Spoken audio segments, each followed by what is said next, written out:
ہمارے ہاں عالم اسلام کو دیکھ لو، فتنے اور فتنے، ہر طرف سے فتنوں کی بارش ہے۔ لیکن آئے تھوڑا سا اس کو سمجھنے کی کوشش کرتے ہیں کہ فتنہ کہتے کسے ہیں، اور احادیث مبارکہ میں کی روشنی میں آپ کے سامنے عرض کرنے کی کوشش کروں گا کہ یہ فتنے ہمارے اوپر آئے کیوں اور آگے آنے والے کیوں ہیں، امت کی کون سی بھلائی اور کون سی خیر پوشیدہ ہے فتنوں کے اندر۔ اب وہ تو فتنے کا معنی سمجھ لیں۔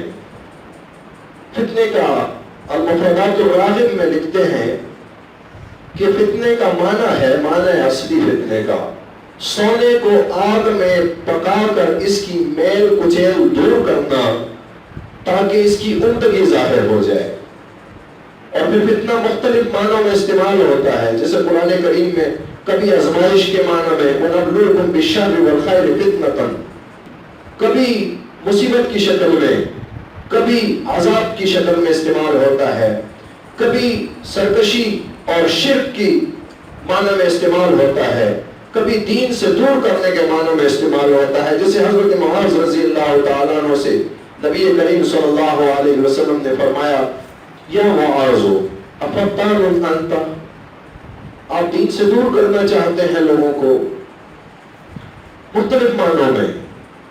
یہ فتنہ ہماری امت میں رکھا کیوں گیا؟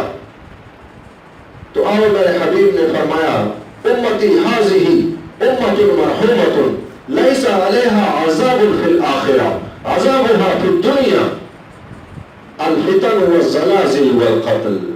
میری جو یہ امت ہے یہ بخشی بخشائی ہے، اس کے اوپر لیس علیہا عذاب فی الآخرہ، اسے آخرت میں عذاب نہیں دیا جائے گا، بلکہ عذابھا فی الدنیا، اس کا عذاب دنیا میں ہی ہو جائے گا، اس کا حساب کتاب اللہ دنیا میں کر دے گا۔ عذاب کیا ہے اس کا؟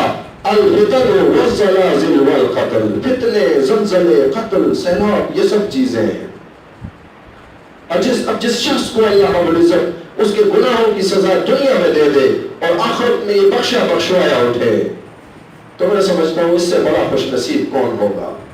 یہ اللہ کی بڑی مہربانی ہوگی کسی کے ساتھ کہ اللہ اسے دنیا میں اس کے گناہوں کی سزا دے دے اور آخرت کے لیے اس کے کچھ باقی نہ رہے، کوئی عذاب، کوئی گناہ آخرت کے لیے باقی نہ رہے۔